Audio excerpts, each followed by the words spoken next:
I don't know whether I was surprised or not surprised at kind of what happened. I think in one respect, I knew that my opponent is very philosophically rigorous and that was going to be something that he focused in on because that's a weak area of mine. Consequently, it was very much kind of more of a philosophically oriented debate than it was an exegetical or Bible oriented debate.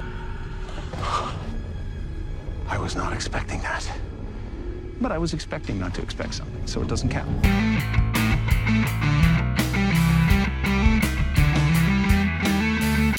I know. Another debate review. We're beating a dead horse here, but I really enjoyed this interview that I was able to have with Brother Adam of Curious Christianity. My name is Drew, and this is Provisionist Perspective, where we promote and defend God's love and provision for everyone. I hope that this debate review is instructive to you and that you enjoy it. I had a good time. Towards the end of the broadcast, we speak a little bit about our views on old earth and young earth creationism. If that's something you're interested in, be sure to stick around for that. And now on with the review. Thanks for tuning in. Welcome to Curious Christianity. We are live with the provisionist himself, Mr. Drew Mack. He has recently had a debate on good old Standing for Truth channel, and it was a very lively and spicy debate. The debate topic was, is determinism biblical? And I am very glad to have him here to discuss this because it was, in my opinion, not even maybe a standard Calvinist determinist type of debate. And so I think that there are plenty of things that we can learn from this debate. And I'm really also just interested to have a further conversation because he is probably one of the first most official provisionists that I've met. And for, I'm sure, several of you, you're not even sure what provisionism means. So, Dr. Drew Mack, can't help but squeeze that in there. Welcome to the channel. Good to be here. Good to be here. Yeah, you can call me Dr. Mack. That was I think I had that as my X handle for a little bit. It was like Dr. EW or something like that to see if people would catch on. Just being facetious, but yeah, I'm glad to be here. This is fun. It's been cool to see the opportunities that the debate has opened up. And you're right, it was a very non-standard debate. It's definitely not at all what you would expect walking into something like this. And it certainly wasn't what I was expecting, which is kind of what made for some of the interesting / maybe a little bit dissatisfying cross-ex, but I enjoyed it. I enjoyed it. I enjoyed it like after it happened and reflecting on it. I feel like I enjoyed it. In the process, it wasn't particularly enjoyable. I totally understand that. And if you guys haven't watched the debate, I've got a link to the debate in the description, and you can understand what all the excitement was about. Now, it's sort of funny because I don't watch all of the debates on Donnie's channel, but I did end up watching this one. I myself have done, I don't know, maybe 6 or 7 debates on Donnie's channel, so I'm definitely familiar. But yeah, this was a extremely interesting debate for a lot of different reasons. And usually it's, I don't know, I guess I would say usually they're way more exegetical. Lots of Bible verses flying, lots of, that's what he said. No, that's not what it means. Great example would be like, even the last major debate I watched on this subject was James White and Tim Barber, right? When they had their whole debate. But this debate was completely different. And I actually also want to know, what did you feel like during the debate? I mean, just to be honest, like, you're the only one that we get the first person perspective, and tell us a little bit about the lead up into the debate. Yeah, good questions. I wanted to, it was obvious that there was a little bit of, shall we say, tension between Israel and I going into this debate. We had some previous social media interactions that precipitated the debate, and ultimately how it came about was he did a response to a video of ours that has probably become one of the most popular videos we've done, called Calvinism out of context or something like that. Calvinism wins out of context or something. And so they responded to our response, which was responding to there's a lot of responses to Chris Day. And I messaged him and I said, this is really disappointing. I was hoping you were going to play us in our own words and respond to us, but you just kind of played a little bit of us and talked about some of the things we said.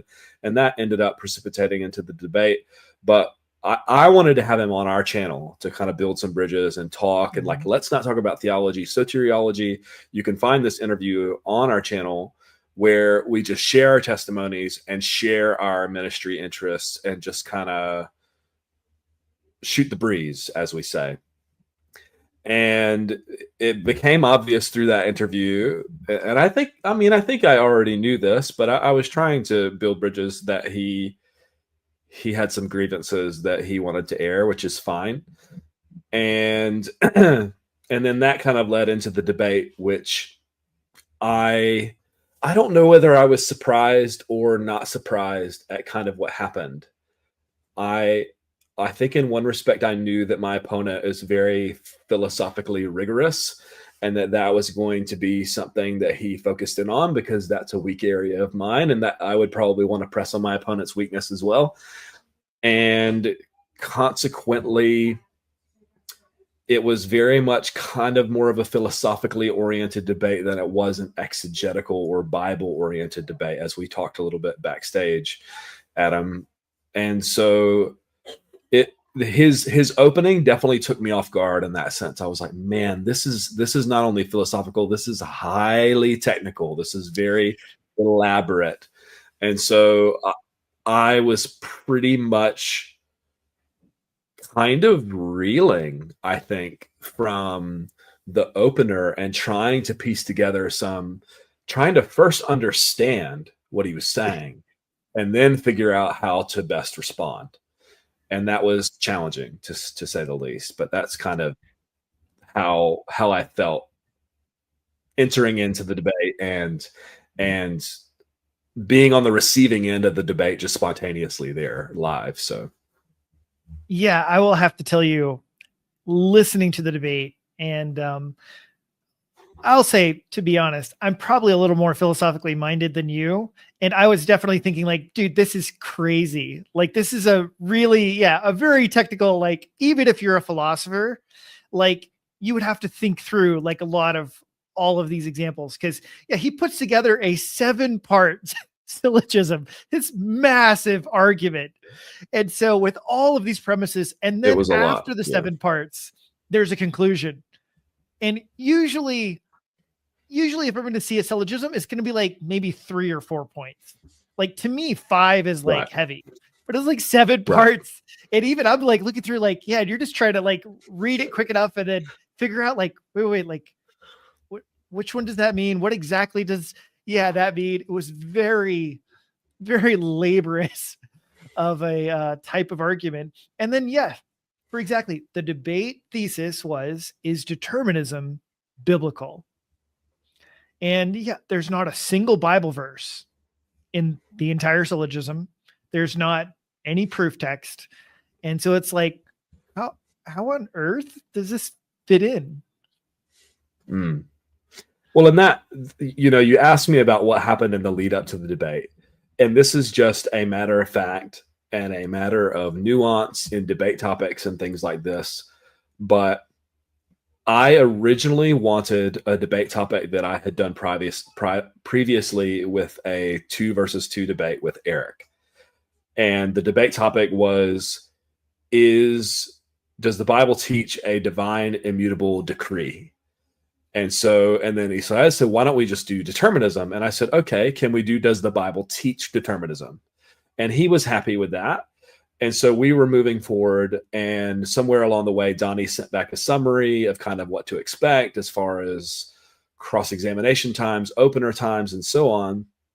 And the debate topic all of a sudden was, is determinism biblical? Which is just a little bit different enough to where you can kind of begin to construct a philosophical argument for it. Is this consistent with the Bible? Therefore, it's biblical, and so on. I wanted, and we agreed upon, does the Bible teach determinism? And so then it began to take on this possibility of going a little bit off in left field. And that was challenging to keep up with. And I was ready for I felt like I was pretty ready for the biblical arguments, but I was not expecting it to kind of go in that direction. But that's one thing that, and Israel, for some reason, didn't want to do rebuttals. And I'm brand new at this. This is my second debate, my very first 1v1 debate. He didn't want to do rebuttals for some reason. I didn't notice until the 11th hour that there were no rebuttals. So, I mean, for our viewers or for people that might be new, I'm new. So maybe I'm just reminding myself this. An opener, you give your case, and it's supposed to be pretty short and punchy. It's not supposed to be a podcast episode. And then you have opportunity to give a rebuttal to kind of like rebut, refute whatever is in the opener, and then you can move into the cross-ex where you can push back on the opening, you can push back on things in the rebuttal. And we didn't get the chance to do the rebuttal, and so it put me in this awkward position of this philosophical premise, like these 7 premises, like you can see the math like this just floating up around my head trying to figure out what's going on, and then trying to write down questions, and then immediately going into Q&A where I'm in the hot seat and he's asking me questions about his premises. And I'm like, man, so it was an interesting debate just at the onset from all of that. So I really felt for you, and definitely felt like the weight of exactly that situation, because most of it, it's kind of like, well, but is this true in my argument? And it's like, I don't know. I couldn't even, it's just like, I couldn't even understand what you said, not to mention the fact that he also talked very quickly, so like the whole thing was, not really ideal for a good debate. And I'll definitely tell you, I think you can learn some good lessons about how to structure things. Actually, I myself, recently we broke off a debate because I wouldn't agree to terms. He basically wanted things all his way, and I was like, that's not cool. Like, no. And so we didn't have the debate, because he wants you to start with one hand tied behind your back, and he wants you to joust with your left hand, 2 hands. And I was just like, this just seems very unreasonable. So now I'm going to throw it up there just so everyone else can see what we're working with. Because I think this is, honestly, you don't even need much more than actually, let's see if I can. Let's see. Oh, yeah. There we go. You don't need too much more than just to see that. Like, holy cow. That's a lot of text to see for the first time and then internalize. And then each one of these premises are very philosophically laden. These are not actually so simple in some ways. And so I just think people need to understand, it's like, hey, look, you're in a debate. He flashes this up on the screen for a few minutes, and you're supposed to somehow derive all of the answers, rebuttals to this very long debate. So I was curious. Oh, go ahead. Donnie had Israel's slides to be able to as a backup if Israel had something happen with this technology, so that he could use it and progress and stuff. And I think at one stage I got a flash of one of the slides, which was an explanation of one of these premises, like an elaboration on one of these premises. And I was like, oh no, oh no, this is going to be, and I was intimidated at first. He said, I thought about doing this. I thought about doing slides because visual stuff is really helpful as you're presenting and teaching and stuff. And I just didn't have the time. I was like, I got to just give this, I practiced this a lot. I prepped for the cross-ex and stuff. I just got to give this. And then he said, do you have my slides? And I was like, oh no, bro has slides. This is like, he's bringing his A game, he's got slides. And then I glimpsed it and I thought, man, I don't even know if I'm going to understand this, but there's something else I wanted to talk to you about, because you didn't quite mention, which was that he also set the terms of the debate, right? He had some very specific rules that he wanted to do for this debate. So this wasn't simply, hey, like, we're going to debate, we're going to have arguments and stuff like that. He also had a whole bunch of ideas as far as like how the debate was supposed to go, right? He wanted to set the terms for the debate, and Donnie and I didn't really respond in the way that he wanted us to. Yeah. So Donnie, in the debate, it made it sound like, from Donnie's perspective, that we had accepted those terms, that we just went over on a debate review on What Your Pastor Didn't Tell You's channel. Just, was that 2 nights ago? We went through it. I read through all of it on there. And so he did want to set the terms, but no one but Israel agreed to those terms. And you'll see this in the debate that he wanted agree to these terms. I just want to make sure we agree to these terms before we begin this debate. And it was very strange to me, because it sounded like he wanted to have like almost a point scoring debate. Like, he almost sounded like he expected there to be judges and them to be keeping track. But yeah, like, this was a public forum debate. You know what I mean? Yeah. And I think, he was coming at it from a different perspective. I don't think that it's unfair to say that he just wanted to win. He wanted to put down the premises or whatever, and he wanted them to flow, and he wanted it to be scored in a particular way with kind of automatic forfeit this and that, according to those terms that he outlined.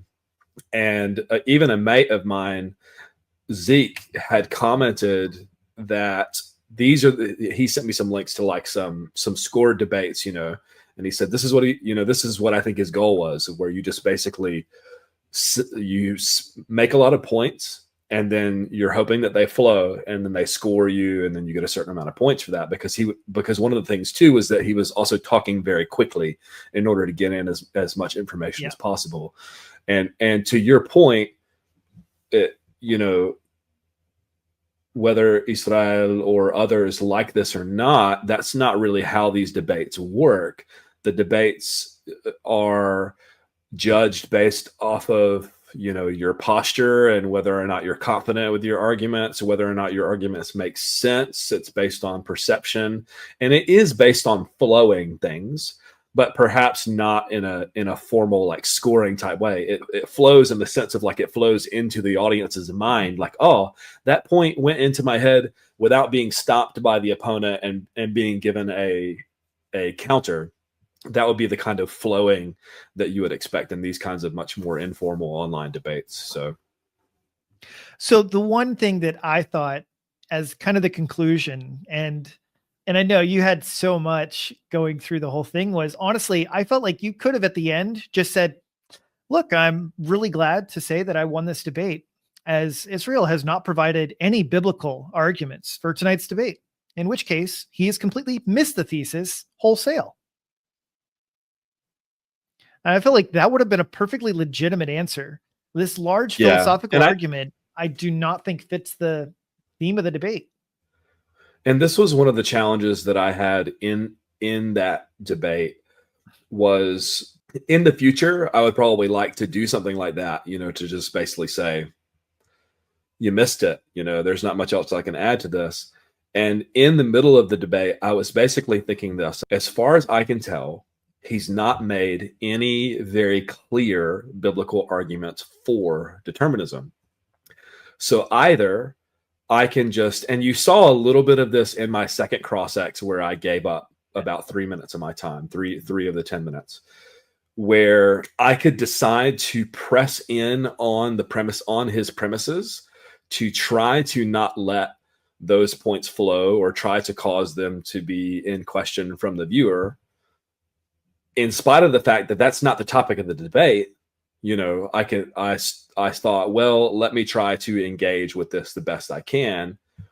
Or I could have just said in my cross-ex as well as conclusion that probably what I should have done, sorry, you caught me off guard, so I'm kind of processing this a little bit. Probably what I should have done is listen, I did not hear any biblical arguments. However, given your arguments that you've proposed, we're going to deal with those, what we have in front of us. And that probably would have been a more rhetorically powerful and pointed way of both showing the audience that there were hardly any clear biblical arguments, and I'm going to try to deal with this the best I can, with what I have in front of me. So, and I did highlight that a little bit in the conclusion. Like, I think I said something to the effect of, it feels like he's come to the wrong debate, or that this is the wrong debate topic. But yeah, I actually thought you did pretty well for this sort of almost blindsided that you started with. I thought you did pretty well. And I wanted to talk at least about a few of your guys' arguments that you guys both had, because there were a couple that were really interesting. The one, of course, that I felt like hit like a hammer on him was your argument talking about Jesus doing everything he sees the Father doing. And when you brought that up, you're like, okay, so Jesus went to the cross. Did he see the Father go to the cross? Sort of idea. And I was like, oh, that was a very strong argument, I felt like. Yeah, and that was kind of one that just sort of came to me on the fly. I prepped a lot for this debate. I definitely didn't prep for that. And part of prepping is prayer. And thank you, Adam. Those of you that are watching, we had the chance to just say a brief prayer before we went live here. I've been criticized before for not praying before I stream, like publicly and stuff. I have my reasons for not doing that, but we won't get into that. And I just derailed myself, and I'm going to try to get myself back on track. The argument that you kind of put together. I wasn't expecting that. And I just thought, okay, here's a biblical argument that he's made. Let me just, think about this for a second. And it occurred to me that not only this was in John 5:19, and then even if you read into verse 20, I don't know if you want to, maybe we can bring this up. Yeah, no problem. John 5 verse 19. And if you can bring up like the whole chapter so that we can look at verse 20 as well. And this is a little bit more of my cup of tea, is context, a little bit more of the kind of like hermeneutics in terms of looking at the gospel or a gospel from beginning to end and trying to weave those things together. I don't have any formal training in that stuff, but I do feel much more comfortable with that sort of thing than I do a 7-premise philosophical argument. Well, yeah, I just think that was pretty absurd regardless. Yeah. All righty. 19. Do you mind? Right? Yes. So this was a passage. This was a premise, a biblical support that he had for the premise that Jesus's will is always aligned, is necessarily aligned with the Father. Right. In such a way that he was trying to argue that Jesus's will is determined by what he sees the Father doing, according to this passage. So it says, therefore Jesus answered and was saying to them, truly, truly, I say to you, the Son can do nothing from himself unless it is something he sees the Father doing. For whatever the Father does, these things the Son also does in the same manner. And then I read a little bit of the context in verse 20, for the Father loves the Son and shows him all things that he himself is doing. And the Father will show him greater works than these, so that you will marvel. And my simple point from the context was saying that I don't think that this is a metaphysical description of the Father and the Son's interlinking actions. I think it's just Jesus saying that when you see me, as he said in John 14, you see the Father, because I do what the Father is doing. I follow his lead, much like in some training, where we share the good news and stuff. We try to follow where the Spirit is leading in a particular person or in a particular situation or whatever. This is what Jesus was doing all the time. And yes, my point essentially was, let's assume what you're saying here is true. Then this also would have to be true, that the Father went to the cross, because and he focused heavily on the word only. It says in verse 19, the Son can do nothing from himself. Some versions say only, that he can only do what he sees the Father doing. And so that created a problem for him. I don't remember exactly how he responded to that. I just remember it didn't land. It wasn't strong. Yeah. I can't remember 100% either, but I definitely remember going like, that was a big hit to me. This was a very good thing. And yeah, I've never heard anybody try and argue that this verse is saying that, like, oh yeah, metaphysically Jesus connected to the Father, and that's exactly how that works, and that's the point of this passage. And so to me, it was bizarre. It was one of those ones where he's really stretching this verse to try and get it to fit his idea. So yeah, it felt that way to me too, and I'm glad that came across, because there was so much kind of overlap talking and things.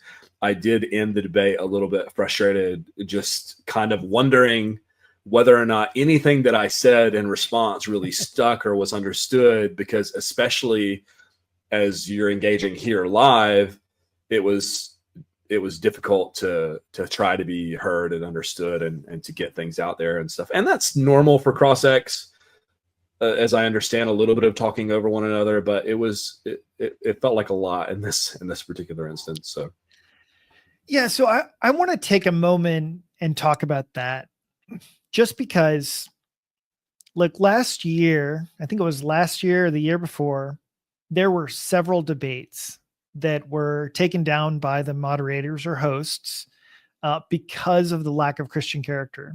And I just want to bring that up because I'm a Christian.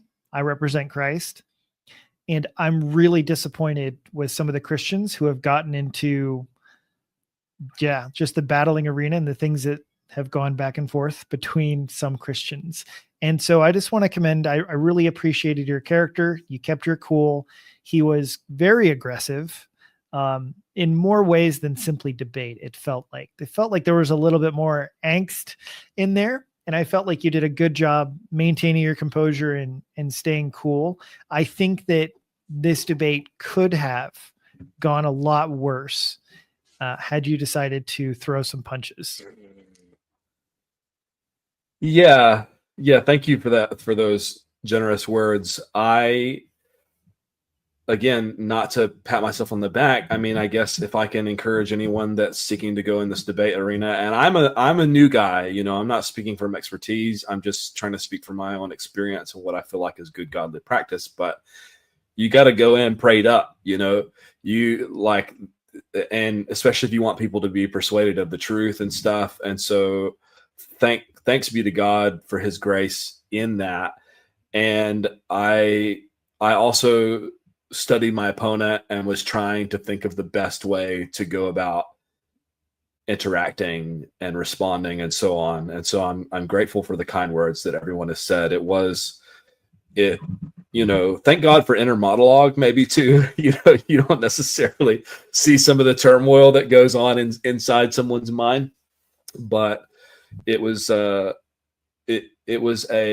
overall, like, I'm thankful for the experience, because it was, it taught me a lot of different things, and one of them was to just kind of roll with the punches and I facetiously, I made the thumbnail, as some of you will have already, maybe many of you will have already seen on my channel, because he said I had almost immediately after the debate, and maybe some of you have heard this song. It's already been developed into a song by our good friend Idol Killer. He had essentially declared victory and said some other things. And so I just kind of went with it, because I didn't feel like I had won. It just felt like he wasn't all that clear with his arguments. And so it was kind of a by default situation. And so I made this thumbnail with me with like a black eye and bloody nose and like a tear coming down and stuff. And so I had fun with that. I mean, I think when you're getting into the podcasting world and the debate arena and stuff like that, you really have to not take yourself too seriously, because if you take yourself too seriously, then you're just going to be kind of offended and a little bit out of sorts and stuff like that. And Shameless plug, by the way. I've been reading this book called Unoffendable by a guy named Brant Hansen. And it's basically about kind of anger and how to respond to it and whether there's righteous anger or not. And it's kind of related to just being sort of a gracious person and how to say, just sort of joyful, I guess, like a posture of joyfulness. And I've really enjoyed that. I'm interviewing him not tomorrow, but day after at, I think it's 4 p.m. on Thursday. If you're tuning into this, it's like the 26th. Anyways, it's going to be on our channel. I'm looking forward to that conversation. And I say that to say that I've been learning from him about this whole grace thing and about how, especially like online interaction. I think a lot of us feel sort of this righteous indignation that we feel like we can express online that we might not otherwise do. But yeah. Well, you know, the other thing that I think is kind of funny about you is it's this. You look so intimidating and fierce on camera sometimes, but really you're such a nice guy. I'm just saying, dude, you look so rough and tumble, man, that I wouldn't be able to tell if somebody just sent me this picture and it was like, oh yeah, this is Drew Mack, he's going to be in the debate. I would have thought you were the one throwing the punches. Well, it's funny you mentioned that because this happened just the other day, and I live in a culture and among a people here where they're a little bit more naturally jovial, and I'm not like I am that way, but it doesn't come across like in my face. So I kind of joke. Yeah. A friend of mine once joked that I have resting angry face to make it PG. PG, yeah. And I have that face. My mom has that face, and my grandfather had that face. And so I think it's just this sort of like, I'll just be thinking like just, and I was at work the other day, and I think I was thinking about the debate and the podcast and just different ideas and stuff as I was doing stuff, and I just had this look like, you know, real serious. And she, and so one of my coworkers came and asked me, you know, are you okay? Like, Drew, you know, are you okay? And I was like, I'm fine. I'm just thinking, you know, I'm just kind of off in space, and this is my thinking face. So if I look angry, probably I'm just deep in thought. Yeah. Well, because like I said, you know, I've seen you enough to know that you're actually a very nice person. You're pretty gentle overall. You're not like quite as angsty as maybe Idol Killer. He's a little more angsty than you are, I think. But he has an angsty jovialness about him, you know. Yeah, his content is definitely, you know, there's like soteriology 101, and then there's, you know, if you're doing the polemical scale, and then there's like us at Provisionist Perspective, and then there's Idol Killer, you know, he dials the polemics up quite high. So yeah, for sure. Now, here's one of the other ones that I wanted to touch on, which was an argument that Israel sort of made in the debate, right? But it was talking about the impeccability of Christ. The impeccability of Christ. And this was actually one of the parts that you kind of agreed to, which we've already talked about, that for the most part, you're kind of agreeing to the premises because you're just like, I don't know exactly, like he's kind of rapid firing through these. And like I said, like, for example, like he's like, premise 3 is like, if Christ has a human will that fully represents the human experience in every way, then his human will must operate as ours does. And that's a mouthful. Like just premise 3 is a whole mouthful. And he briefly brings up this idea of the impeccability of Christ, which is the idea that Christ cannot sin. And then he asked, do you think that's ontological? In other words, the reason he can't sin is his ontology. And you kind of I was so wrapped up in this debate that I don't even think I heard him use that word, ontological. Oh, I understand. You know, yeah. So did you want me to just kind of riff on that particular section of the debate, or? Well, I want to go on one more bit here, because this is the part that I was wondering about. And that was kind of the setup I was trying to get to. And it just seemed to me, it's like, okay, like, what is he claiming here? Like, is he claiming that the only reason that Christ doesn't sin or can't sin is because he's divine? Because to me, it seems like if that's the case, then it completely ignores premise 3, because his point is that no, he's human. I was like, okay, well, if he's human, then he must, by definition, be able to sin, right? So to me, it just seemed like premise 3 was not going to necessarily be that strong. So anyway, I don't want to put any words in your mouth, but those were some of the thoughts that I was thinking through it. Yeah, I think this is fair for me to say, because I think this emerged to anyone in the debate, and it might not come off as particularly charitable, but I think that his goal, like at the very end, you saw that he had like a heresy counter that he was expecting to sort of check me off on. And in his conclusion, he said, I got to give Drew props. I thought I was going to be checking off all these heresies, but he's not a heretic, which looked quite good on me, for you to start your conclusion that way. I think that he envisioned that going differently. And so his arguments were basically structured in such a way that a number of them were, you can affirm this and we go on to the next one, or you're a heretic. And this was one of those that would have been, if you deny impeccability, then you're a heretic, and I win the debate by default was one of the terms that he wanted us to agree on, that we didn't end up agreeing on. And so I was conceding many of these for the sake of argument, because I just didn't want to get into a massive discussion about it. But I think that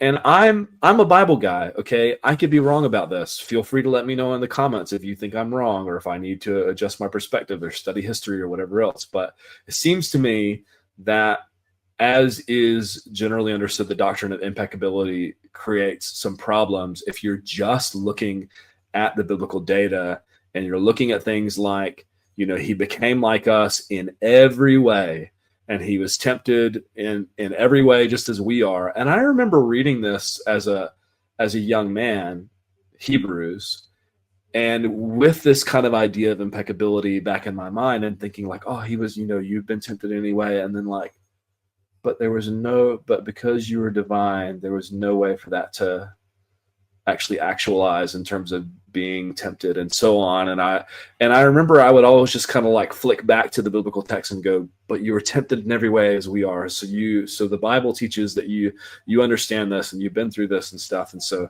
I think that it does create problems, and maybe you want to call me a heretic for that. That's fine. The H word is pretty useless word, I feel like, but yeah, I mean, I've been looking at some different atonement models and thinking about like the Eastern Orthodox and how they see it, and it seems like they think quite differently about this sort of stuff than us Westerners do. So, well, and that's what I was thinking, was that, so I'm by no means traditional in many biblical aspects. And sometimes, yeah, people want to push certain, theological perspectives or all those things. And of course, heresy can get thrown around quite easy. And my response most of the time is, I'm not Catholic. Like, sue me. And Israel, right. Is Israel Catholic? He's not Catholic, is he? You mean like Roman Catholic? Yes, Roman Catholic. No. Because honestly, that's what he has engaged in a couple. In there. Yeah, he has engaged in some debates on Catholicism. I think the only 2 English debates that he's done have been mine and one that was on Trinity Radio. But I've seen him debate some. Maybe it was just one Roman Catholic, 1 or 2 Roman Catholics. But he's definitely very anti-Roman Catholic, and it has a lot of influence, Roman Catholicism, in the Latino world and the Spanish-speaking world, and so that's understandable that that's something that he's engaged with. But and I'm just not clued up on that, because it's never something that I've really encountered, in terms of a need to address the theology of Roman Catholics. But yeah, that's a good point. Well, yeah, because it's just like, oh, he wants to label all these heresies, but yeah, according to who? Like, yeah. So yeah, but those are just some of the interesting ones, because I don't necessarily think his impeccability argument was really that strong.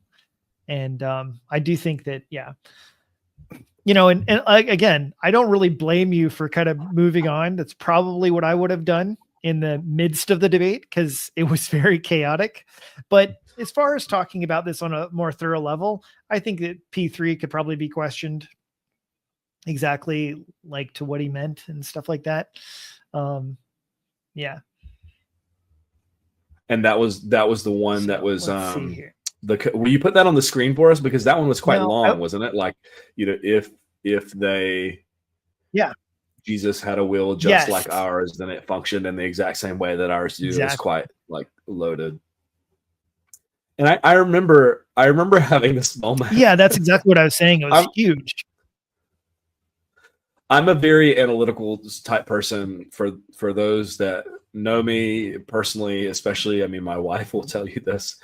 And I have what I facetiously refer to, and I refer to this with Eric as well, as analysis paralysis. So when I got to P2, Christ's human will fully represents the human experience in every way. I was like, in every way, in every way.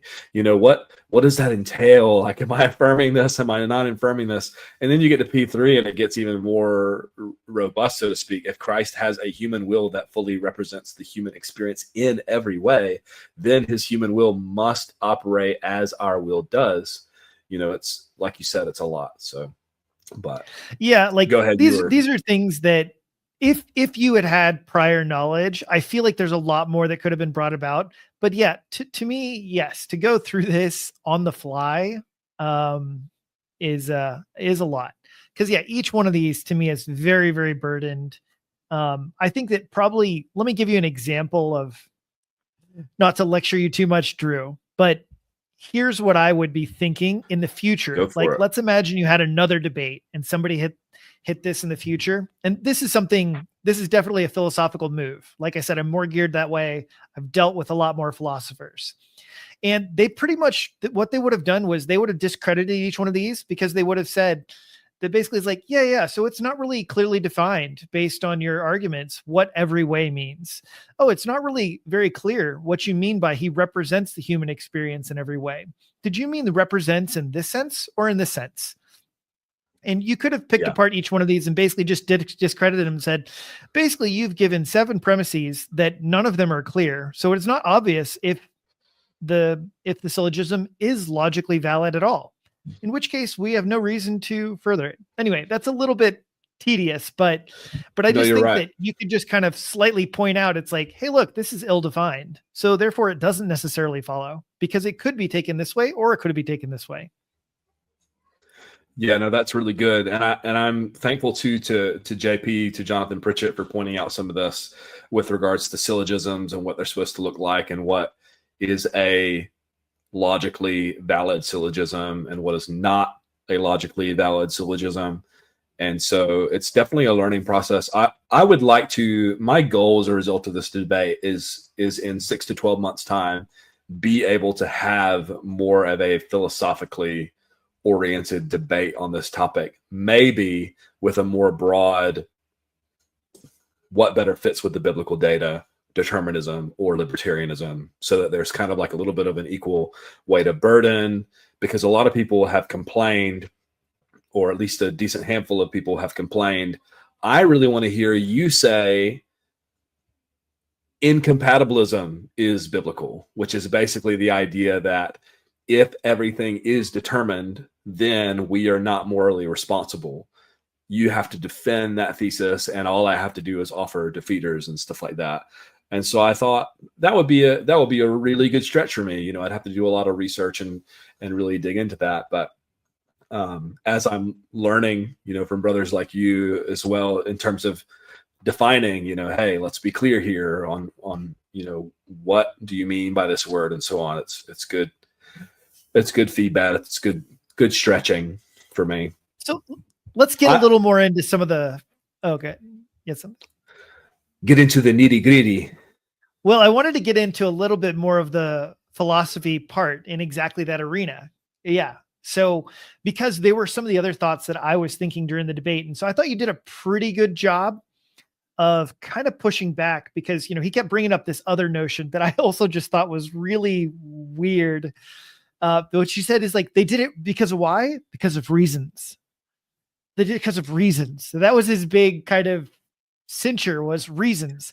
And you did a good job of kind of explaining, well, but that wasn't everything. Like the reasons weren't all of it.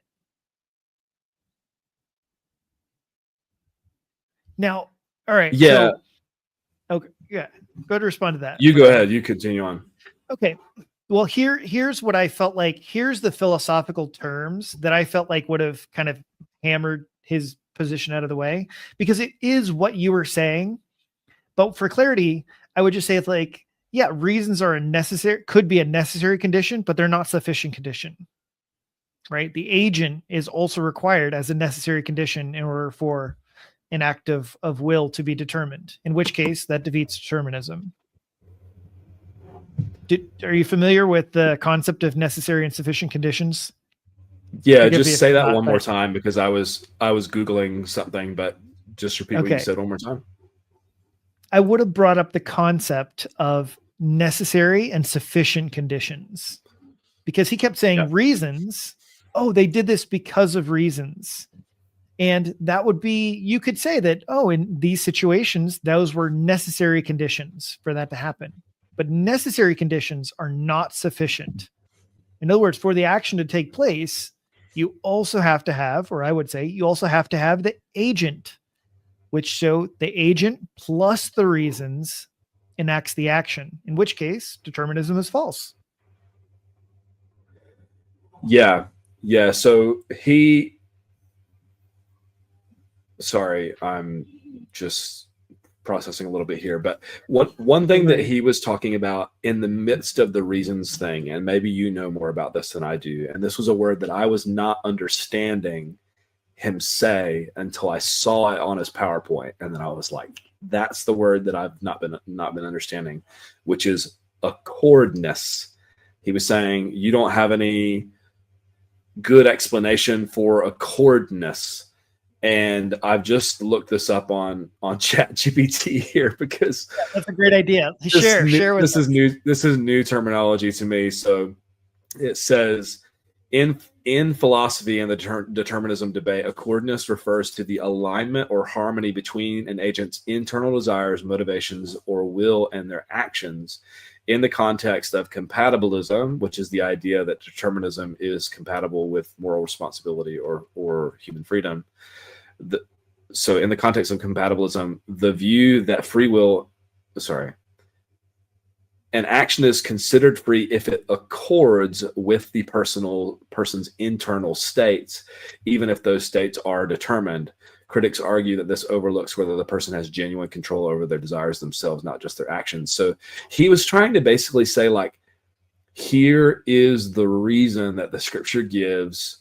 Moses did this because this happened, and you don't have any explanatory power for this, but I do. This accords with their state of reasoning and their desires and so on.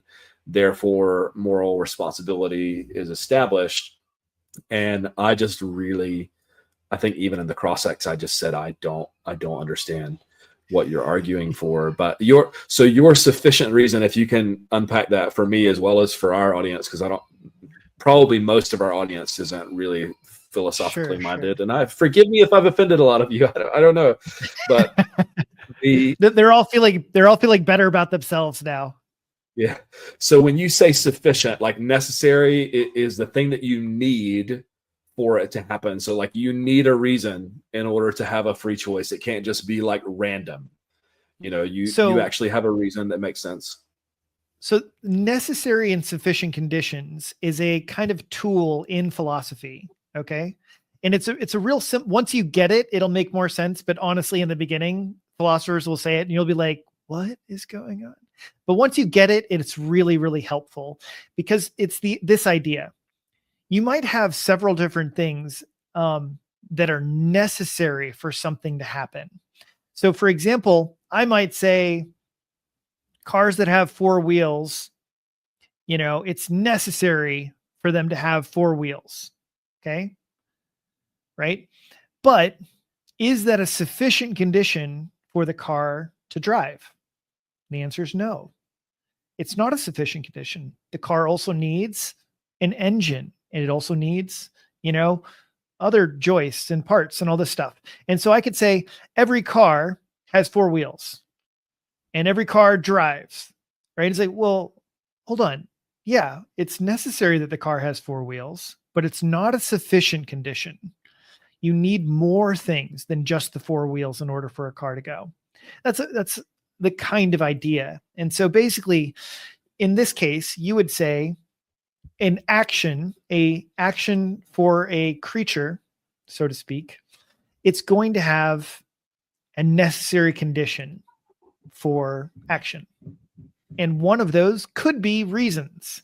In other words, because he brought up the principle of sufficient reason. Everything, basically events take place for a reason, right? And I'm totally summing that up. So don't yell in the comments about, the whole principle of sufficient reason. But in essence, that's the short end of it. It's like, yes.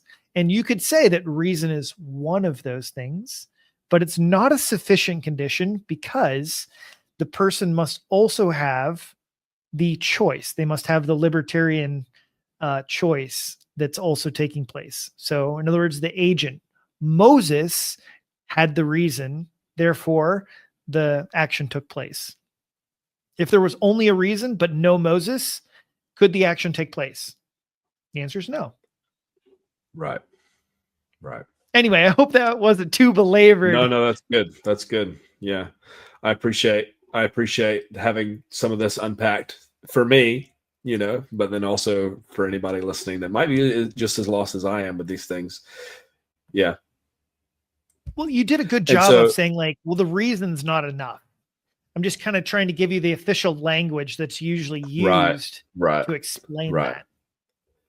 And what I was trying to communicate in my own simple way, and it probably felt like more of an assertion to Israel because I wasn't couching it in all this philosophical language, but was just to say that the presence of a reason doesn't necessitate that my choice was determined by that reason.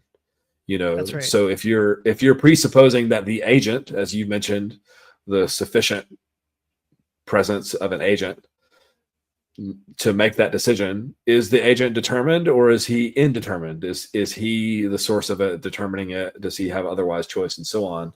Was my point of saying the presence of this doesn't necessarily take you to where you want to go.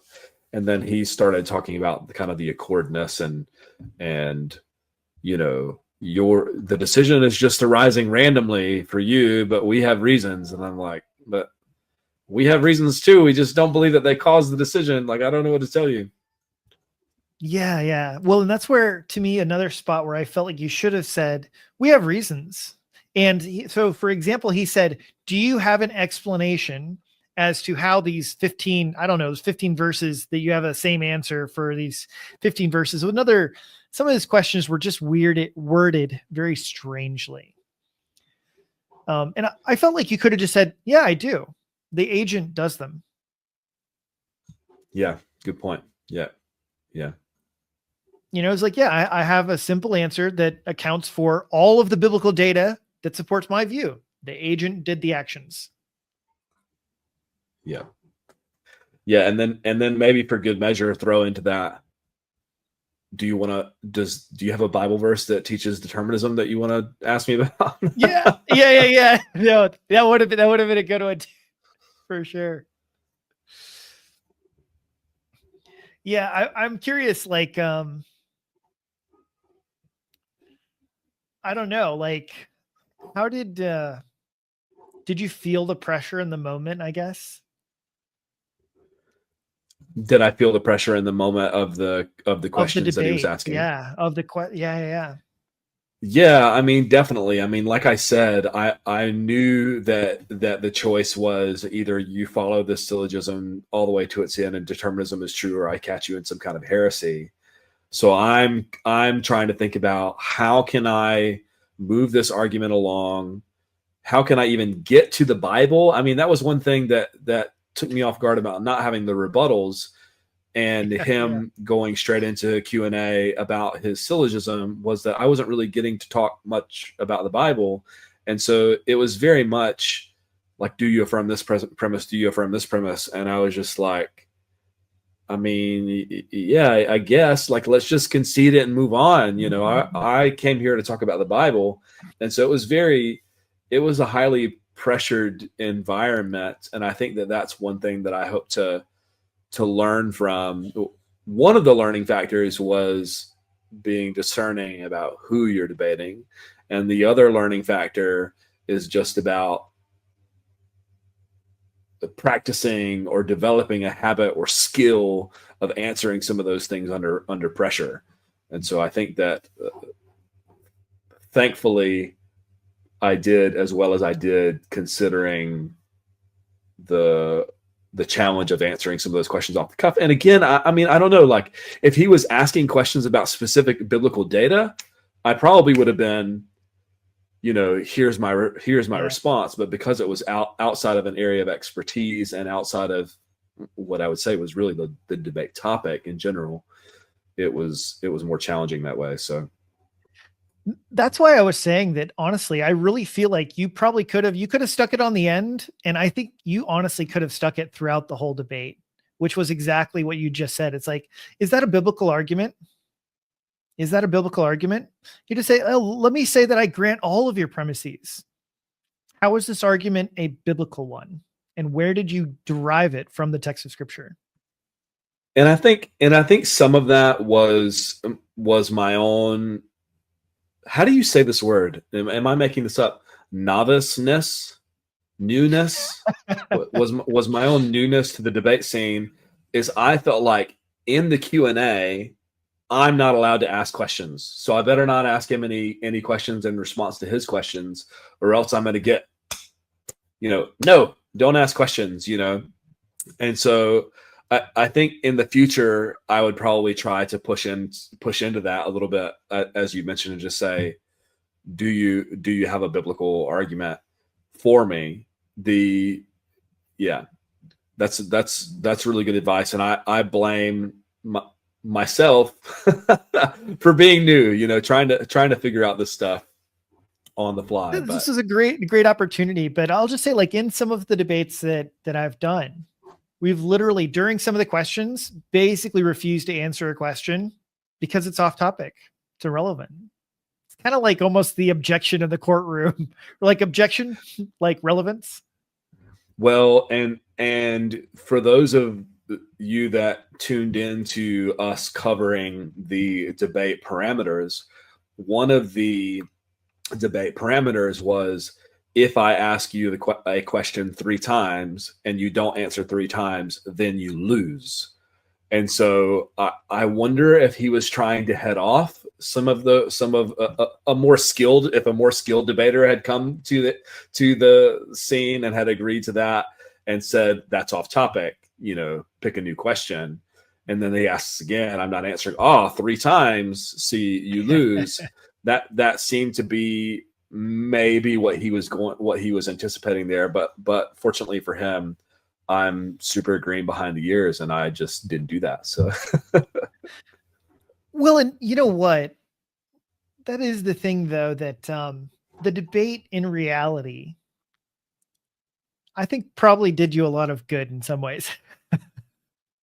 For one, I'm sure you've gotten a lot of content out of it. I mean, no need to even right now, you know, even right now. Hey, I'm just thankful, Drew, that you did the debate so you could be on my channel to talk about. No, hey, I'm thankful too. I know, yeah. These things, sometimes they really are more about the public. You know, I had one debate that I did. I don't know. I need to stop talking about myself. Sorry here, but I say this to encourage you. But it was one of the ones that was probably less viewed than some of the other ones, but I got the most fans from it. Like, way more people reached out to me after this one debate that was a little bit smaller, like technically wise, but everyone was like, dude, I love the way you did this. I love, you know, and I think that honestly, you've seen a little bit of that, where that's kind of what some people, they're, Well, and actually, I want to throw this one other thing in here because I think this is a really great thing that you should keep in your mind if you ever feel like you did poorly.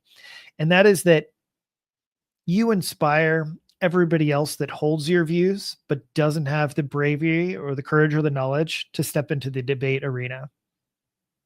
You know what I mean? Like everybody else that watched you go up there and interact with that, they really had the opportunity to kind of go like, oh, like, yeah, some of those things were reasonable answers. And this was a weird debate, but you know, they got to watch you be the front of it. Yeah, and in that respect, I mean, I really hope that it was edifying. I mean, I've received a lot of really generous and kind comments in response, just in terms of how I responded under pressure. And again, I'm not trying to pat myself on the back here. I'm just reflecting on what I hope, like you said, was some of the inspiration. And I think, I mean, unfortunately for the Calvinist, determinist side of the debate, many people don't feel like they were represented very well. And then unfortunately, the flip side to that is that many are drawing kind of sweeping conclusions regarding Calvinists that, oh, we have another toxic Calvinist here that was behaving in this particular way and so on. And I think that is unfortunate, but has also prompted, like a guy that I had a conversation with recently, Brother Jerry, he's Twitchy Theologian podcast. He wants to have a debate with me. I don't know whether or not I'll be able to swing it. It kind of depends on what it's about and how confident and how much prep I have to do for it. But it's definitely opening some doors, and I'm thankful for that. It was it's good in that respect. I put a post, I don't know. Somebody told me that this post came off as a bit like false. Thank you. That might be Matt. I don't know whether that's Matt or Billy. Probably it's more than likely Matt than it is Billy. But thank you for you earned a back pat.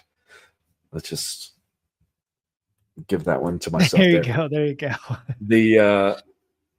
I basically wrote here in one of Provision's Perspectives post that I didn't feel like I won the debate, and that I learned a lot, that rebuttals are really important, that I need to take better notes for cross-ex, because you'll see me at one point. It's around the time that I give up those 3 minutes. I'm looking at my notebook like, man, I don't have much to go on here, you know, and part of that was due to the fact that it was difficult to understand and there weren't many biblical arguments, but at the same time, I could learn from that and take better notes and things. And so it was definitely a beneficial debate in that respect, in terms of the things that I learned. So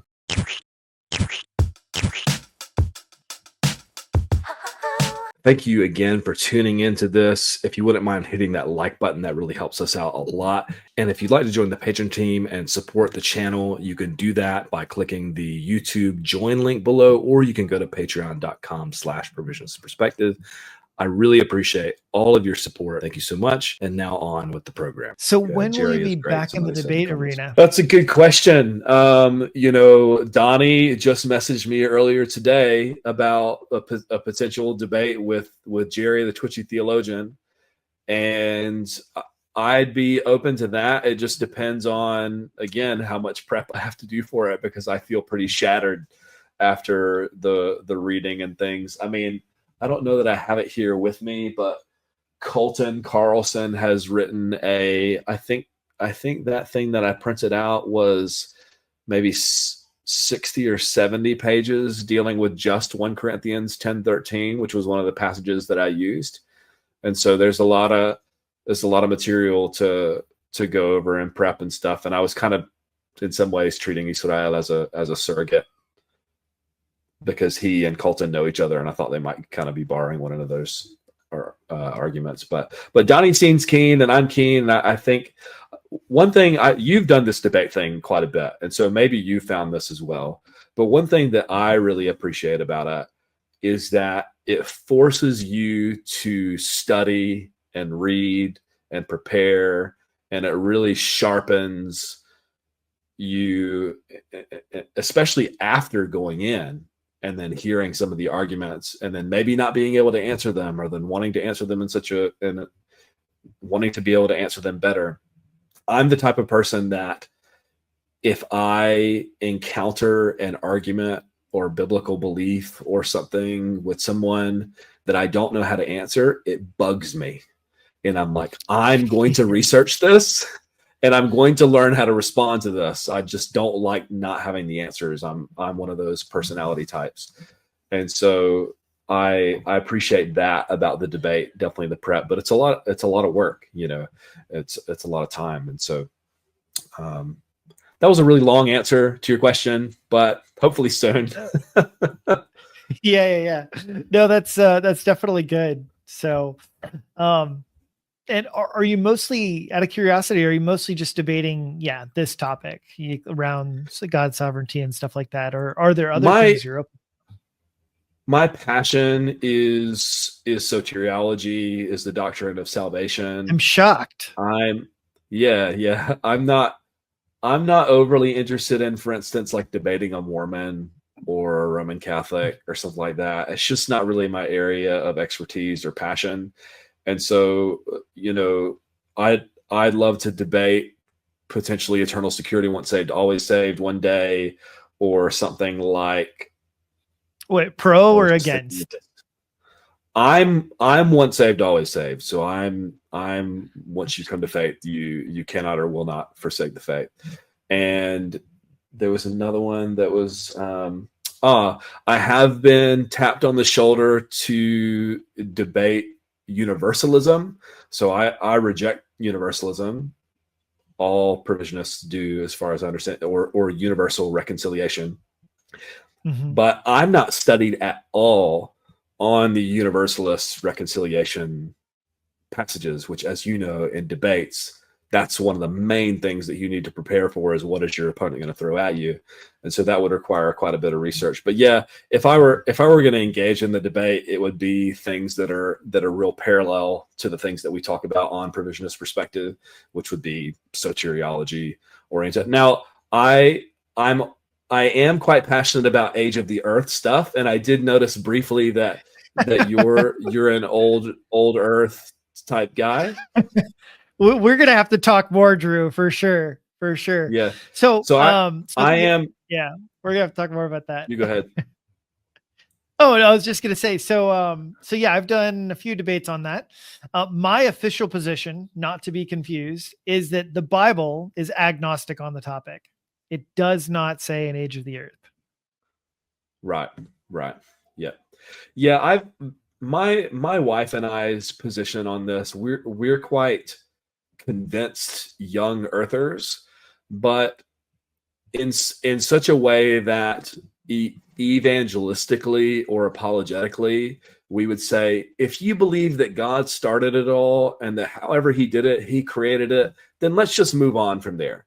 You know, now if you're a Christian and we're talking and we're in a discipleship relationship or something like that, I'm probably, because of my personality and who I am, and because I think truth is important, we'll probably push back. But it's not in any sense like a primary issue for me to where I'm going to like disfellowship with somebody or think that you're like, that somebody's not a believer and so on. It is something that I'm passionate about, but I don't, for the sake of apologetics and evangelism, I don't find it to be like, for instance, if I'm talking to an atheist or a skeptic or whatever, I'm not going to try to argue with them about the age of the earth. Like, we need to talk about the good news of Jesus and about your need there. Like, can you concede the fact that, you know, something had to start all of this, and it was a mind, it was a personal being. And so, okay, let's move on. Like, you know, let's not get caught up in this. So I would use kind of like your view and some of the other views as like a defeater for some of the like, well, the Bible's false because it, you know, you think that the Bible taught. Listen, different Christians believe differently about this. This isn't necessary for you to become a Christian, so we can just move on. But well, let me know if you want to debate that topic. I'm more than willing. You can hit up Donnie anytime. I don't know, man. I'm scared. I'm scared. You should be. You know, you should be. You've given me too much good advice today. You know, I only use the Bible in that argument. Well, that's good. That's good. I've got plenty of Maybe we could have a friendly discussion on it or something. I'll have to check out your debates and see how we go and stuff. But I'm not as I get into it if it comes up, but I don't seek that out, anymore. Probably once upon a time I would have been ready to throw hands over it, but. Well, what do you say? Yeah, we at least look at doing a conversation on it. So, because I've done one or two at least conversations with other people, and we can kind of just hash out some of the stuff. And I think that you'll go way better with me as well, because at least you're much more in the biblical camp, and Sure. that's important to me as well. To the Bible. Yeah. No, that's good. That's good. But yeah, because all my arguments are straight out of the Bible. I don't use any scientific arguments.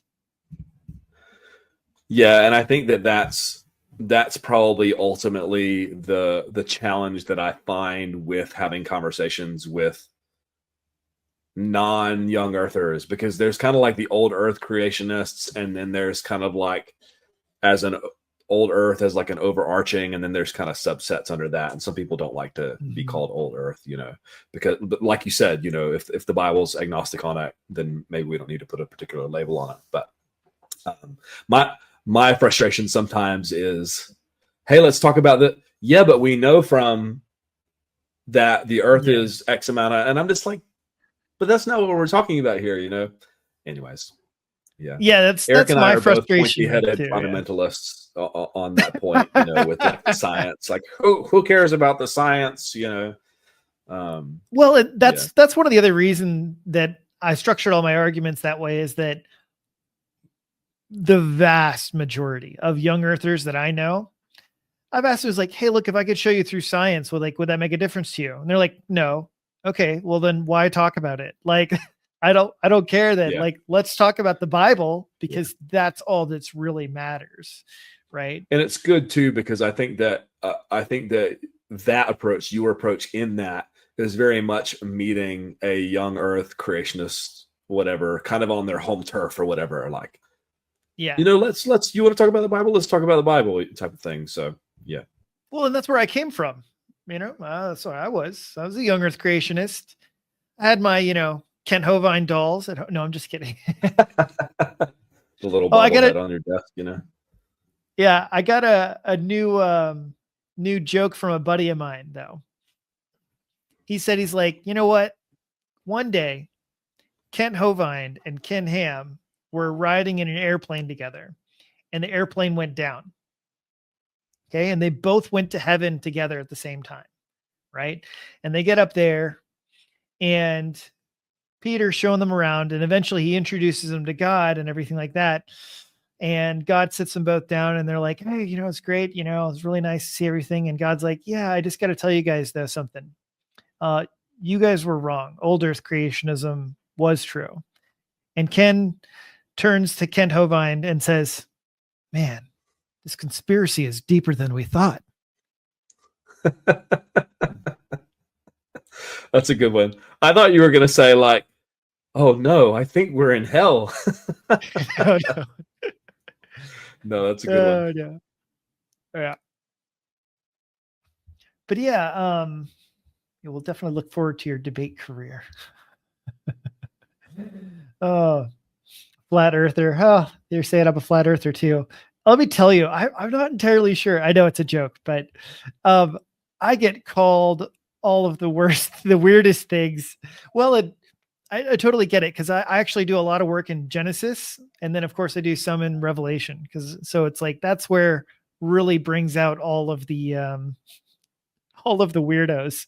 You want to find some weirdos? Just do Genesis and Revelation. Yeah. I know that John Walton does a decent amount of work on the creation in Genesis and Revelation that I've not had opportunity to dig into much, but I've heard it's good. Well, I think you should talk to me first, because if you talk to Walton first, then he might convert you, in which case we'll lose our video. You wouldn't get the credit.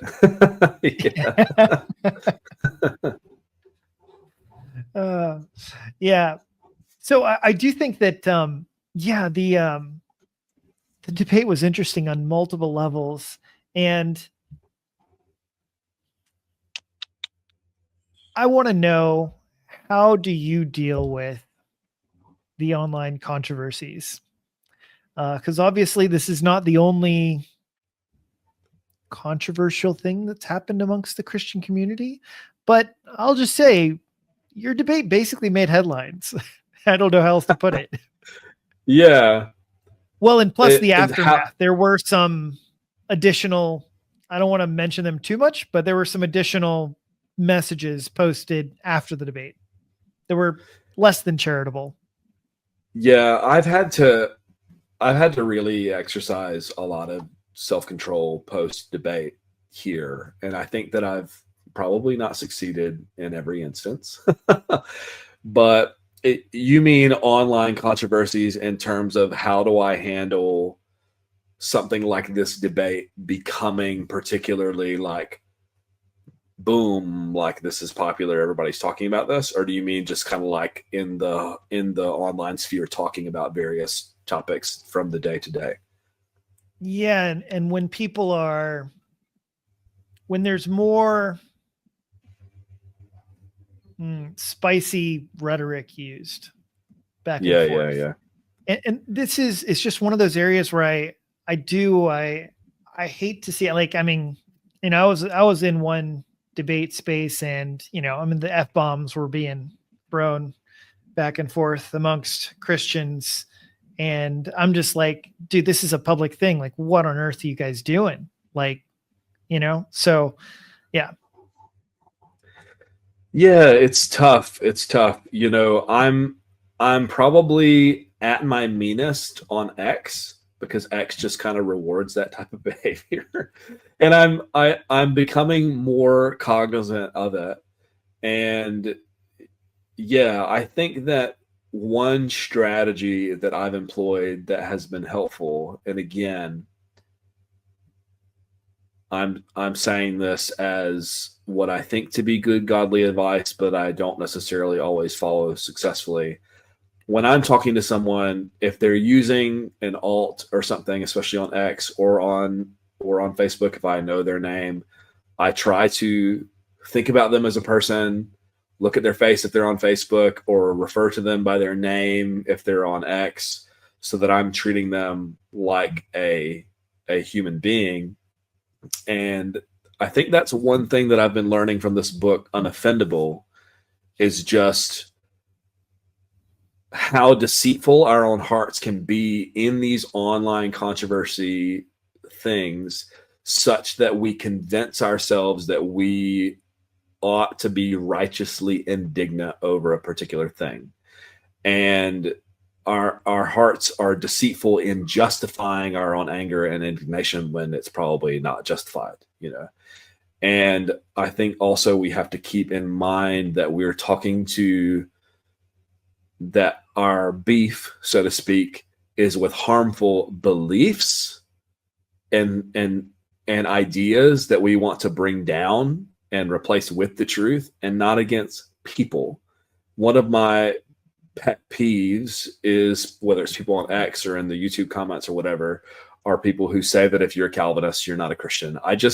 That's just not true. I mean, if you say that, I feel like you need to make some Calvinist friends, and you need to talk to them, and maybe you need to try to reach some Mormons together or something, you know, like fill out a form on their website. I heard they'll come to your house and invite your Calvinist friend over, you know. And so we believe in the same gospel. We believe in the same gospel. We trust in the same Jesus. We just have a lot of different ideas about him. And we have to be careful about getting into that. Even with the creation debate thing, like, you know, you would see that differently than I would, differently than someone like Derek Beeler would, who's on X there. And that doesn't mean that we worship different gods and that we believe different gospels. It just means we conceive things differently. And so I think those are some important keys to have in mind. And it's probably good to just have your, like, if you have a good friend or you have a spouse in these online controversies, to be able to say, like, what do you think about this tweet I'm about to post? Or like, or this reply, like, you know, because sometimes I'll bring a conversation with my wife and I'll say like, oh, look at this, you know, he said this and on, and then she's just like, I don't really take it that way. I don't think you should. I think you're kind of blowing this. And I'm like, okay, fine, maybe I'm just irritated and I need to go outside and touch some grass, So having people in your life, Eric and I used to be that person for one another, to where we were engaged often in the discussion sphere on Facebook, and like, hey, should I say this or should I not? We'd be like, nah, man. Since then, we've probably become a little bit more like a do it, like, just do it anyways. And it's, maybe we've been unhelpful for each other in that arena, but we started off well. So, it's funny. I heard a story at my church, and there was this one dude at the church who was constantly in the pastor's office because he had some serious anger issues, and sometimes he was angry at them and major anger issues. And so anyway, he really got under the pastor's skin one time, and this dude was angry at the pastor, and he was blah, blah, blah, came into the office and yelling and all that stuff. And so the pastor, sent an email to one of the other pastors like, oh yeah, so-and-so was in here. And he said, and just tearing into him, and didn't realize that he actually sent that to the guy. It actually went to the other guy. And so as soon as he realized that, then he had to actually walk into the senior pastor over him. And he's like, hey, I did something stupid. And he's just like, and he told him. And so he's, and the other pastor's like, well, you're going to have to talk to him now about it. Right. Yeah. And so the other dude came back and he talked to him. He's like, hey man, I'm really, really sorry about that email. And you know what the dude's response was? He's like, it's all right. Some people get angry. He just shrugged it off and didn't have anything more. Well, and this seems to be kind of Brant Hansen. Sorry for keep mentioning him. It's just a book that I have on my mind, his approach. And it's quite humbling and challenging, just this idea of like, we get into our heads this phrase, like, I can't believe that he would, or that she, whether it's saying things like this and so on. And sometimes we forget that, like, I get angry, and you get angry. And maybe the only difference between me and him is that he types what he thinks, like, and that's important. That's important to have a barrier, there is a distinction and a difference there, but it's also important to know that we have the same capacity for anger or frustration or whatever else. Yes. I've got to pull some of these up because well, I mean, I got to be honest, Jamie's is my favorite though.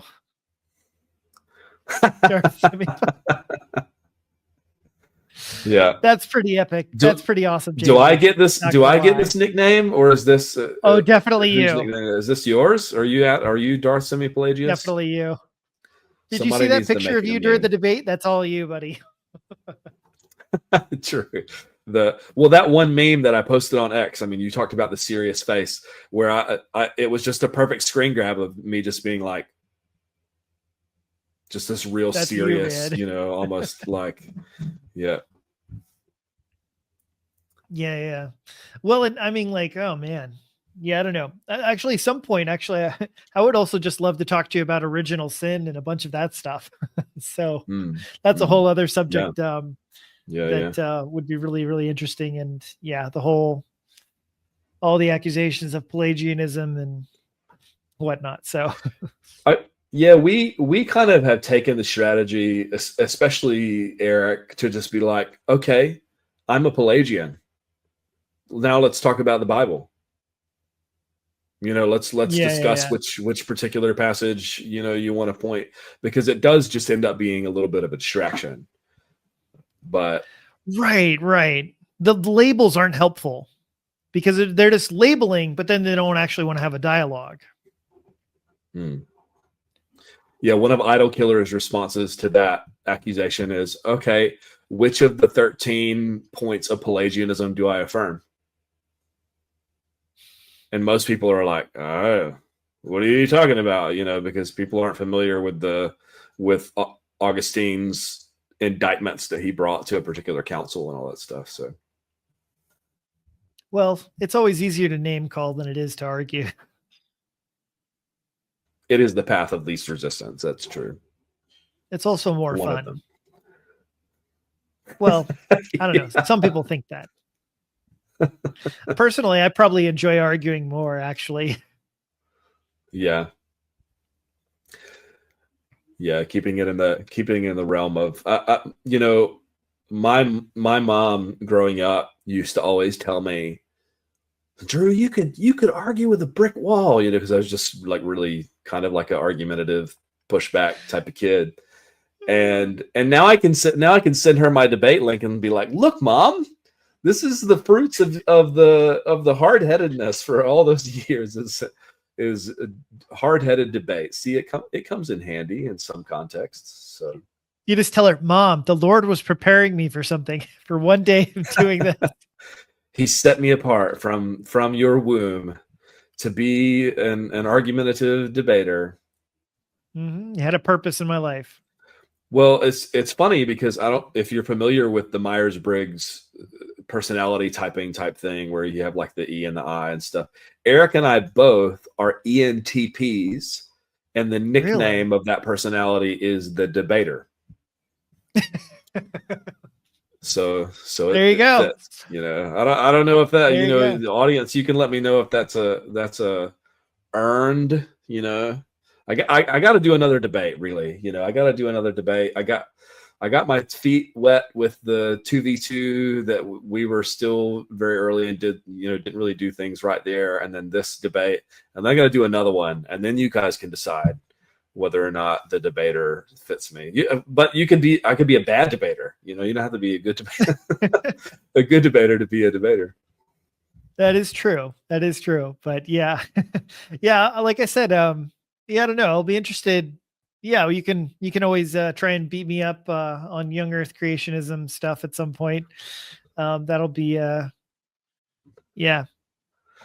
Yeah, I'll have to listen to your content. I'm interested in hearing. You piqued my interest. Don't you want to do it live and just kind of be surprised and just kind of see like, oh, just riff on it. We could do an open discussion on it. We could do that sometime. Yeah, just for fun. Yeah. We'll do it for fun. You said you had some other people. I know. Well, actually, okay.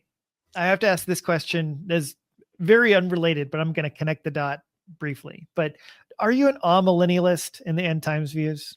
I know that's. No, I think as I understand it, this is kind of one of those.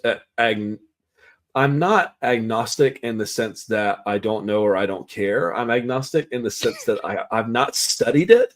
So I feel like I could be convinced. But as far as I know, my current beliefs align mostly with premillennial dispensationalism type thing. Still got the fundamentalist cap. Oh yeah. Always. Yeah. That's all right. You can repent later. Yes, indeed. Well, I usually change your mind, That's it, man. I usually joke that because I've got some friends that they're still young Earth creationists, but they're all millennialists, right? And so I usually joke that the only reason that the all millennialists are still young Earth creationists is simply because they haven't gone back and studied the scriptures on it. Right. Yeah, I think one thing about the online sphere that I've grown to appreciate, and that is the waters that provisionism and provisionists swim in, is this kind of like equalizing of the playing field. You have lots of different voices that you can listen to or not listen to. You can get somebody like Tim Barber with this huge upset, like a nobody against James White, where the online is this equalizer of ideas where you can really search things out for yourself. And so there are people that have surprised me that I respect that are amillennialists that I'm like, oh, now I feel like I have to take this somewhat seriously because I respect you as a person. And I don't want to, so it's good in that respect. And I think that if you do try to respect everyone, which is not easy all the time, then it can open you up to explore views that are not your own and to be a good Berean and so on. So, well, so like, I'll tell you, in the last 5 years, now I've been a Christian for pretty much, my whole life sort of scenario, right? And done lots and lots of study in Christian apologetics and many other things. But there has absolutely been almost a sort of renaissance of new theological ideas for me and transitions. And one of the first ones, of course, was, from good old Chris Date, converted me over on the CI topic. I will go ahead and admit that, recently did leave the PSA camp. So I know you had that discussion with Warren on that one too. And so shout out to James Agnew as well in his book, who I just had him on my channel, and that was kind of against a lot of the PSA stuff. And honestly, I changed my mind on so much and feel like the Bible was teaching such different things that I was disheartened, actually. Not only humbled, but I was humbled way earlier. Now I just reached the point of like, I'm almost like holy what does it all mean? How could we be so far off on so many topics? I think PSA probably would be a pretty big one to be sort of, for lack of a better term, red pilled on, because it is so common. Was huge for and me. It's just in our vernacular. And I've been questioning it and stuff. I've not officially left and stuff, but there have been really good arguments and questions that have been raised. And I'm thankful for James as well. I got his book right around the time that he made it free for like 48 hours or something like that. And I happened to snag it. And his book, Will Hess's book, David Allen's book for PSA and the Atonement, the shorter one, and this one that I've been reading, Reclaiming Atonement, which is an Orthodox thing. I'm trying to kind of use those to amalgamate and like, hey, what is it that I really believe about this? But that's definitely one of those that's, I think, triggering as to how, if this is false, man, this is pervasive just in our lingo as Protestants, evangelicals, and so on. So I'll be honest, out of all of the views, that one hurt me the most.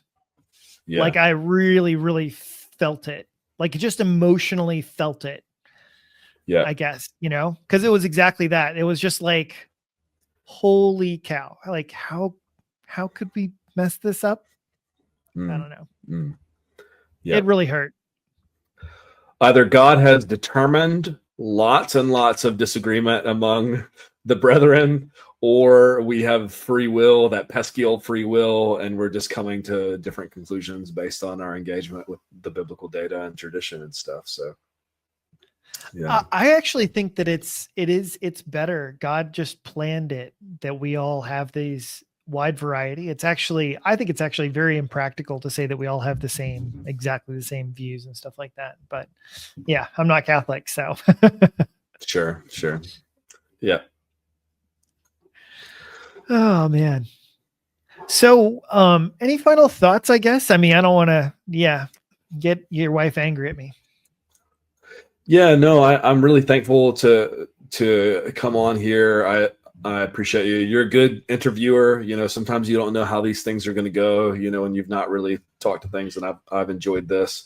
And the debate was a learning experience for me. I'm hoping to be able to do more of them for my own self-sharpening, and hopefully it's edifying to others and can begin some conversations and stuff. We've talked about PSA. I would love to be able to have, maybe I'm splitting the beans a little bit here, but I'm nominating you, David Pullman. I want him and someone else, probably Will Hess. Okay, just you bookmark it, put it, bug in your ear. I'd love them to have them come on the show and debate something like PSA, because I think it would just be really helpful for our audience and provisionists and stuff, because provisionism is a bit more broad, but the V of provide is like phrased in such a way that would be like, if you're going to be a provisionist, you need to affirm this and stuff. But anyways, I think that would be a really edifying conversation, because I think two guys like that would have good conversation and wouldn't look much like the debate that I just had. But yeah, I enjoyed it. And I don't know, come over to Provisionist Perspective sometime. By the time you watch this, the Brant Hansen interview will probably already be up, actually, because that's just happening 2 days from now. But But yeah. Yeah, that's awesome. And yeah, hopefully and we'll look at doing some other collaborations, talk about some other subjects and stuff like that. And definitely let me know if you pull together a major discussion on the whole PSA subject. I know I'd definitely be interested in it would be nice to have some more debates on it, but to me that subject, it was another example where the arguments that I heard from the anti-PSA side, they were just bad. They just weren't really that strong, and it was like, yeah, that's what represented the other camp. And it was mostly the idea that's like, hey, look, but then other guys came along and like, oh, this is a lot better argument as to why these ideas don't work. And it's like, I'd not seen it from that biblical perspective. And to me, that was kind of my experience on most of these conversions. It was a great example, annihilationism. Yeah, well, the only arguments that I had heard for annihilationism in my youth was, well, God's not mean. Okay, like it's not exactly going to sway me too much, Right. But then, Chris came and he made a just biblical case. And I was like, oh, that's way more interesting. And so that's the one thing I will say I do like about you is I feel like you're way more into like, hey, what's the Bible say? You're not just hanging on some couple of loose philosophical arguments that are, this is going to prove the case. Sure. Yeah. I try to be. Yeah. Yeah. Well, we all try to be. We're not always successful, are we? We always have our own bias, don't we? Well, it's funny how people use kind of like the term biblicist as a bit of a derogatory, like, oh, you guys are biblicists. Yes. Like, call me a biblicist, man. Like, I feel like that's like a compliment, Yeah. I exactly got hit with that slander one time, and I was joking about it with my friends. I was like, they're complaining that I use the Bible too much. Okay, like that's it. Yeah. That's your complaint. Yeah. Like, thanks for the compliment. All right. Yeah, exactly. All right. Well, we will see you guys in the next stream, whether it's young Earth or old Earth, or who knows, maybe some substitutionary atonement. But this is Drew Mack from the provisionist perspective. And so if you guys need to know how salvation works, his channel's got it covered. Well, now is probably as good a time as any to announce this for those of you choice viewers who have made it this far. Back by popular demand is another determinism debate involving yours truly and Brother Jerry Duckworth of Twitchy Theologian, whom you guys have met on our channel here. That's going to happen on April 21st at 3 p.m. So that's a Monday at 3 p.m. It's a great time for a live stream debate. Just kidding. It's difficult with the time differences and stuff. And so that's what we were able to come up with. And I'm thankful for the opportunity. I'm looking forward to it. Your prayers are appreciated. Mark your calendars. And I look forward to seeing you there. And remember, you are blessed. So go be a blessing to someone.